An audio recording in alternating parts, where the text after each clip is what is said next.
The reason why we have you on, Michael, today, especially because you've been following Tulsi's campaign, and I just want to highlight something that Tulsi's been pushing lately. This says Tulsi Gabbard endorses legalizing drugs, not just marijuana, but legalizing drugs. And here's a tweet that you put up, and it said, tonight Tulsi endorsed a proposal to legalize and regulate all drugs and rejected that this was an extreme solution to end the drug war, cited the Portugal model where all drugs are decriminalized. So here she says the costs and consequences to this failed war on drugs is so vast and far-reaching, socially and fiscally, that if we take these necessary steps, we'll be able to solve a lot of other problems that we're dealing with in this country, Tulsi said. And I agree with her 100%. So that's a big leap. She's not just saying marijuana, she's saying all drugs. And she's talking about the Portugal model, which, if you don't know about that, they've tried this experiment of legalizing drugs in their country, and it turns out it works. So before we get to Michael, here's the people who are for legalizing marijuana, and then here are the people who are for letting the states decide. And it doesn't matter. I'll just show you who thinks they should let the states decide. It's Michael Bloomberg, the billionaire who instituted stop and frisk. It's that's Delaney. That's Delaney. I don't even know who that guy is next. I think that's that Montana guy. Who are those two other people? Ruby's on it. Those are.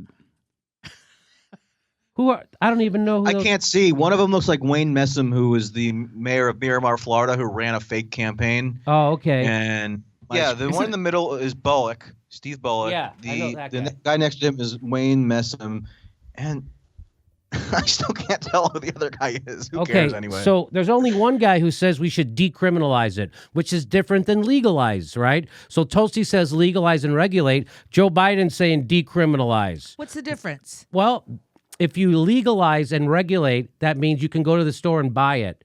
If you decriminalize it, there's still a black market.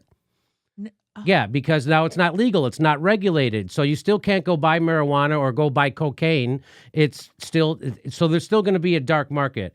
Oh, so Biden's still last century. Yeah, Gotcha. so Biden, who does not have a cannabis policy listed on his website, has opposed legalization in the past, called marijuana a gateway drug, and helped shepherd the strict 1994 crime bill, now controversial among Democratic grassroots. He now says he favors decriminalization, which would reduce enforcement of marijuana laws, but keep it technically illegal. Now, Michael, No. That's bad, right? He's so with that's it. awful. He's so with it. Grass is whack, Daddy-o. Yeah. It'll make the hair on your legs stand up straight. That sounds like something a politician, a centrist politician would say in 84, right? Well, that's the last time Joe Biden was with it, with anything. Right, I mean, anything. when they were trying to make it out, I saw an article where they were trying to defend Joe Biden on climate change. Like, oh, no, he's not so bad. They had to reference something from 1986. Yeah. He was kind of on top of it in 1980. Yeah. Hasn't changed since, I by hear the way. Biden's on fire with climate change. Oh. So, Michael, tell me about what you've seen on the campaign trail. Well, this statement from Tulsi that I picked up upon, and then somebody from one of the leading drug reform groups contacted me, and I gave them the audio, and they wrote that article in Forbes, which I thought was good. That's an example of why I felt it to be so personally necessary to devote some time to just covering Tulsi closely as the first voting approaches, right? Because we can't rely on the corporate media to cover her in a way that sheds light on some of the unique traits that she brings to the table. As far as I could tell, there weren't really any other journalists at this event a couple days ago where she made this statement on drug prohibition who would have had the presence of mind to note that it was actually a significant prescription that she offered, because drug prohibition only ends if you end prohibition, right? And that's essentially what she advocated there, because more and more as I'm watching her, she always reverts back to this theme of needing to address the structural underlying causes of various societal ills that we're afflicted with. And the way to structurally end drug prohibition is to upend the entire criminalization regimen, right? But if she had just said that without me there, I don't think it would have gotten outside the room in the high school auditorium where she was doing her event. So let Right. me get this straight. So she says it, you're there to cover it, you tweet it out, and then somebody from Forbes magazine contacts you, and you provide the audio, and then they write that article on it. Correct. Okay. Wow. So yeah. So it is important that you're there. Yeah. And I've been at now all of her events in New Hampshire since December 29th. And again, I'm doing it because I just have zero confidence in any of the journalists who might swoop in and report on one or two of her events to do a competent job or to recognize when she says something which cuts against prevailing conventional wisdom, whether in the Democratic Party, which she often does, or just more broadly within the American political system. And she said a lot that doesn't get a whole lot of attention. Maybe it's because people don't think that she's high enough in the polls, although in New Hampshire in particular, there is reason to believe that she could overperform what the expectations are for her, because New Hampshire allows for independents to vote in the open primary, which is more suited to her appeal. And she has relatively limited resources, so she couldn't invest in a massive ground game in Iowa, which you'd need to be competitive there. So they decided to focus on New Hampshire. And so, I've been to now again many of her events, and it's just amazing to me how, to the extent that journalists do go to her events, they just want to use her as sort of a pretext to weigh in on the broader dynamics at play in the race, right? So she did an interview a couple days ago with Politico, and all they were really asking her about is whether she's worried that she might draw votes from Bernie. That's a legit thing. It's a legitimate argument. But at that very same event, Tulsi gave a statement on impeachment, which I also shared with your producer, that is just far and above what anybody else, Republican or Democrat, with any stature in the American political landscape has said about impeachment, meaning that she delved into the adverse consequences of the articles of impeachment that were ratified in terms of the future of American foreign policy. Because what was done in those impeachment proceedings, and which I guess is now almost forgotten, but what they did was the Democrats decided to elevate these national security state functionaries like Lieutenant Colonel Vindman, like George Kent. Right. These names aren't that significant because it's not really important who they are individually. It's that they are representatives of the permanent security state bureaucracy who were trotted out by the Democrats. And they are denouncing Trump from the standpoint of that Trump did not adequately adhere to what was called official U.S. foreign policy. Right.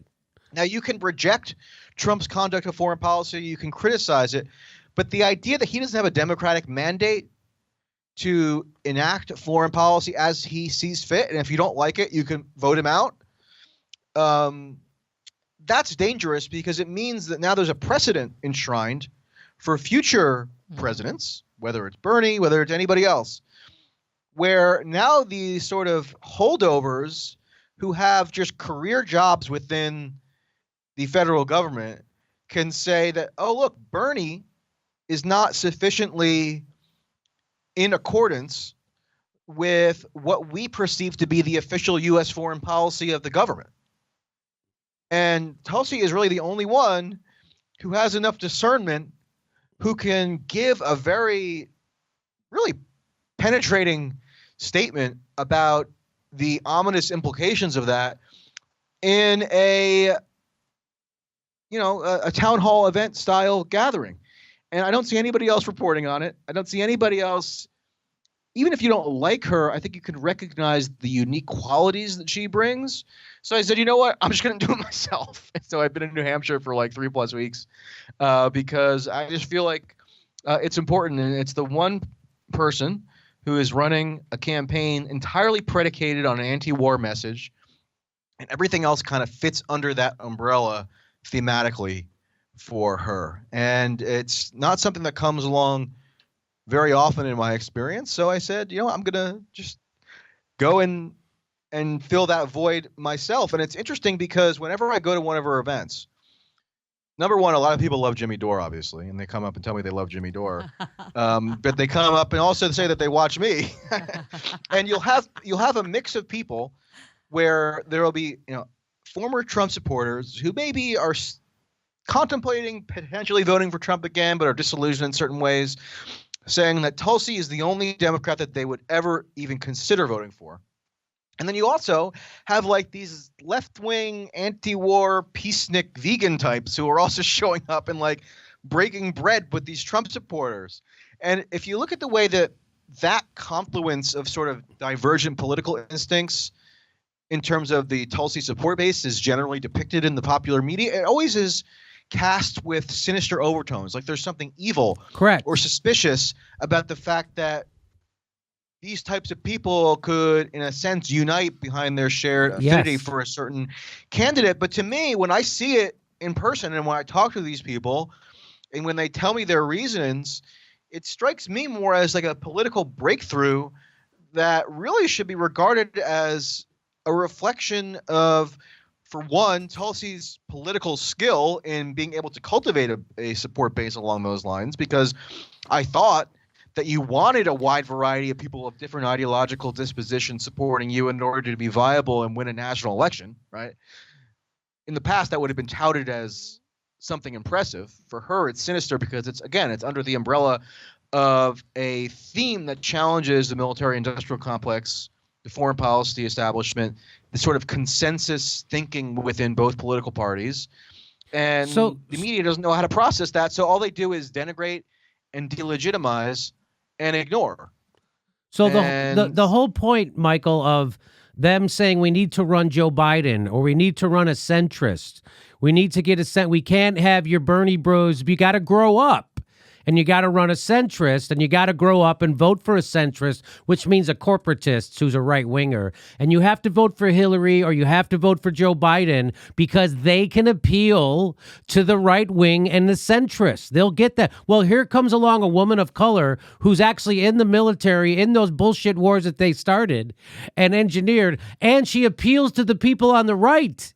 And that's like bad. All of a sudden, that's bad. And why is it bad? It's because her message is actually populist. It actually appeals to people on the left and the right, which is anti-military industrial complex. So that's why they got to say it's bad that she appeals to right wingers, because she's doing it in the right way. But if Hillary Clinton appealed to right wingers, it would have to be appealed to them because she's kind of for guns, or she's for the military industrial complex. She's for Wall Street. She's for private health insurance. Do you see what I'm saying? Right. So she's not making her appeal based on this kind of typical equivocating centrism that normally gets touted as the type of political sensibility which has broad purchase across the political spectrum. She's doing it because she sort of combines a number of unusual political assets, right? Number one, she has a generally left-wing policy platform, right? She's the only candidate other than Bernie who is still promoting single-payer healthcare. Her twist on it is slightly different than Bernie's, but you can debate whether the Australia model or the Canada model is optimal, right? But it's still single-payer healthcare. No one else is proposing single-payer besides Bernie. Her and Bernie are the only two people who are proposing an actual single-payer program right now out of the box, right? Right. So I'm talking to libertarians, right, who in principle would be 100% diametrically opposed to any single payer program. But because they have some affinity for Tulsi's foreign policy centric message, they then begin to conceptualize single payer in different terms. They then begin to think about it as, well, we've wasted trillions of dollars in the Middle East, and we still have our federal government basically run by people who are fully committed to wasting further trillions of dollars in the Middle East. So in light of those trillions of dollars being spent by the government anyway, hey, maybe it makes sense to direct those monies into something that's actually beneficial for the populace, such as a public universal healthcare program, right? So she actually compels them to sort of reorient their view of what is possible in the political realm. And there's nobody who really points that out to a degree that at least I'm satisfied with. So I want to go do it myself and have been doing it. One of her top volunteers in New Hampshire is a libertarian. He ran actually in New York as a libertarian. And I asked him, how do you reconcile that with her support for stuff like single payer healthcare? And he said, basically a variation of what I just laid out. If the government's going to be spending money anyway, then at least spend it on something that benefits the lives of people, right? And that's the opportunity, and that's the new approach that she has sort of championed, and which has resonance, maybe not among a critical mass of the Democratic primary electorate yet, but amongst enough that you would expect it to engender some curiosity on the part of the political media to really just do a fair assessment of what she's bringing to the table. And you don't see that happen at all. And it's just incredibly frustrating to me. What do you think that now that Elizabeth Warren is falling in the polls because of her attacks, her disingenuous attacks on Bernie Sanders, do you think that Tulsi will be able to benefit from this at all? Do you think any of that support from Elizabeth Warren will go over to Tulsi Gabbard? I haven't met any Warren and Tulsi crossover voters yet. I guess it's possible that they exist somewhere out there in the universe.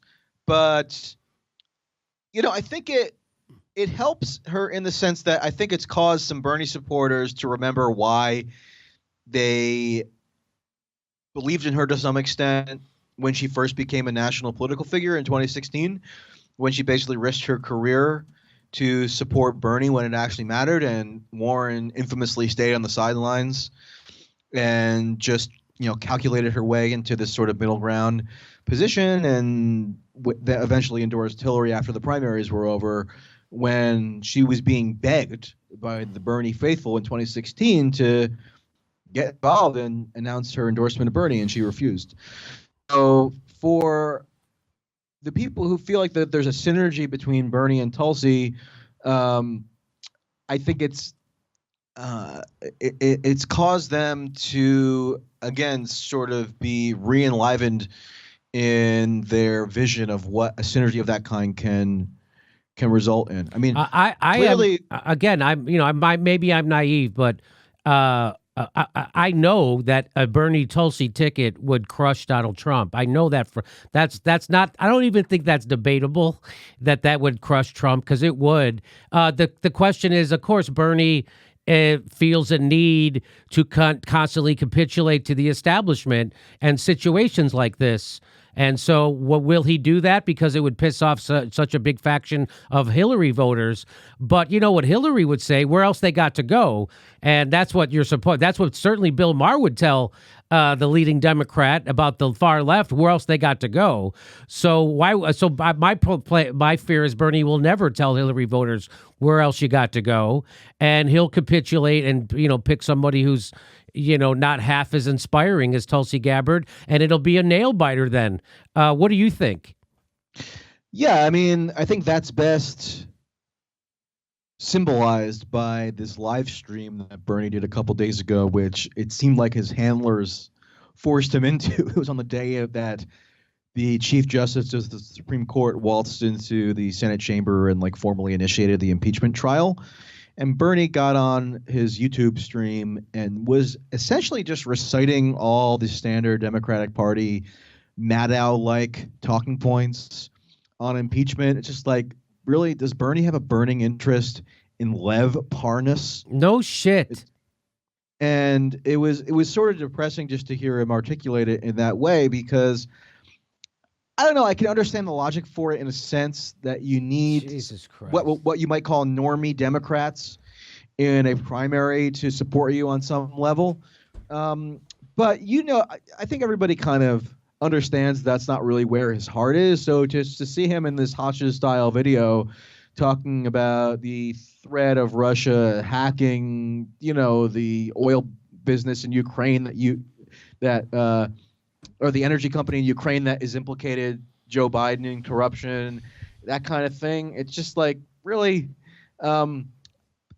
Tulsi actually has the opportunity to peel off a significant share of Trump voters, I would say, who fall into a category where they're not really ideological. They sort of like Trump's rejection of political correctness and the fact that he just says what's on his mind. And Tulsi scratches a similar itch in that she rejects a lot of these sort of standard fare identity politics obsessions of the Democrats. She, cuts against the grain on a lot of the just generic talking points that every other Democrat, essentially, even Bernie to some extent, constantly indulges in. So I feel like it would make a lot of electoral sense for her to be on a ticket with Bernie, but that's in the future. I think now, obviously, what they're doing is trying to show her viability in New Hampshire by saying, look, you actually can forge a coalition without necessarily relying exclusively on the just same old Democratic primary voters who want you to be a Maddow puppet, essentially, and that there's appeal that you can find elsewhere, and we'll see how it transpires. Hey, come see a live Jimmy Dore show. We're going to be in Tempe, Arizona, Sacramento, San Jose, Miami. Go to jimmydorecomedy.com for a link for all tickets to all of our live shows, and go to jimmydorecomedy.com/join to become a premium member. We give you hours of bonus material every week. Thanks for your support.